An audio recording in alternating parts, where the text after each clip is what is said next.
I've been wanting to make this video for a long time. This is probably one of the few YouTube genre videos that I will ever want to make. Simply because I want to acknowledge that my videos are not really for YouTube. It's just that by um, chance, YouTube is the most convenient place to put them. So I want to talk a bit about why this is a YouTube genre video, and it's really gets into my deepest sort of core motivation and thinking about what is the good life and what is really driving my life. If I were to play a psychoanalyst as kind of an out-of-body experience and imagine what it would be like to defend myself in the court of law along the lines that was done in the pilot to Star Trek The Next Generation. So the pilot episode was Encounter at Farpoint, and it featured contact with an extraterrestrial race, the Q continuum.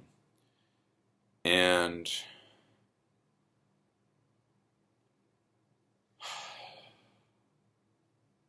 what that means exactly is a matter of dispute. In current year, I think it's inevitable that conspiracy theories will dominate the interpretation of or a mark like that, especially when you consider the fact that there's a reference to a famous rapper in a animated program that is heavily influenced by all right, YouTube genre, yada yada yada yada. Okay, so the reason why I wanted to make this video is the metaphor that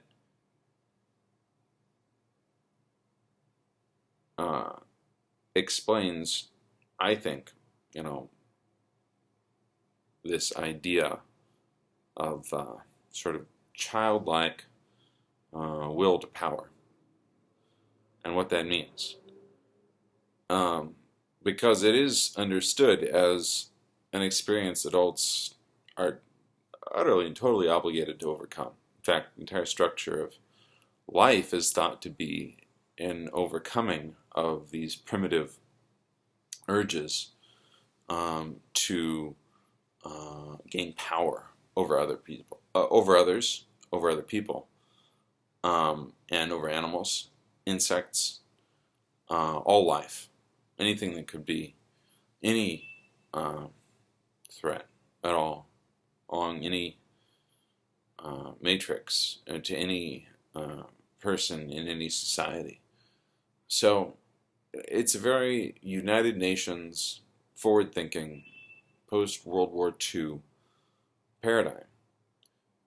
And in order to overcome that, I think there has been a general surge of interest in anything that could overcome that consciousness, because it is a very compact and deeply interconnected consciousness that is totally true. As far as we can tell, there was no major deception involved when you consider the amount of science that was produced and the decisions that were made to exploit certain mineral wealth of the earth at certain times. So we have the economic data, basically, and this appears to confirm the historical record. which is why we believe that history is true, that history represents the past. Now, this isn't necessarily the case when we consider ancient history, because there is a break in consciousness through Christianity. And the question is, what is the nature of this break in consciousness?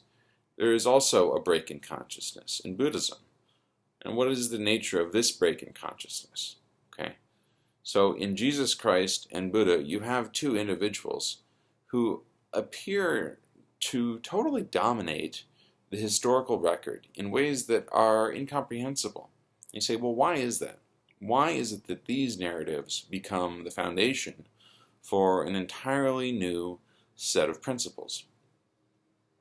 And I think the darkest implication of these sorts of thoughts is that perhaps there was some sort of nuclear war or atomic weapons were used in the past, and that the way in which thought is structured throughout all biological organisms, and the way they understand language as a grammar or structure of grammatical building blocks, okay, which is universal and goes beyond the concept of contested space, which is central to fighting a war. Because in order to fight a war, there must be some contested space. And if there is no contested space and you need to go to war, then space must be created. And this is the space creation principle, is that the obligation to go to war by itself creates space, or rather potential space, future space. Where? Where is the space created? Well, we can think of it as scheduling space. What sorts of scheduling decisions people make about the operations of their various organizations or organisms, if you think of it in terms of an ant colony, for example, as a single organism spreading and dominating its contested area. So, there you have it. Now, the response to that is, okay, if I want to go to war and there is no contested space and I want to create contested space, how am I going to do that? How do you create space in order to fight a war if you feel that that is necessary for whatever reason? And I think the answer to that is understanding, first of all, the contradictory nature of war and life to a greater or lesser extent. If you believe that there is a contradictory nature in, say, ants, then you will probably find that same contradictory nature in human beings.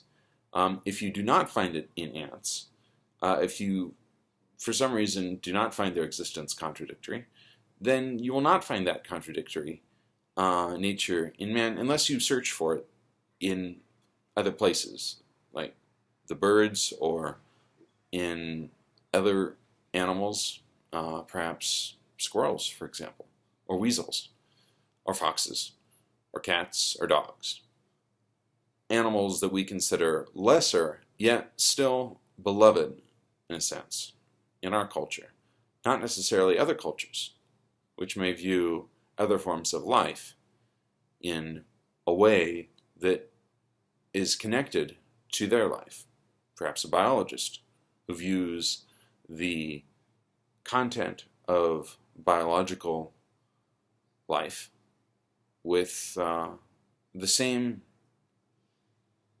feelings that a computer scientist views a program, or perhaps a sequence of signs and symbols.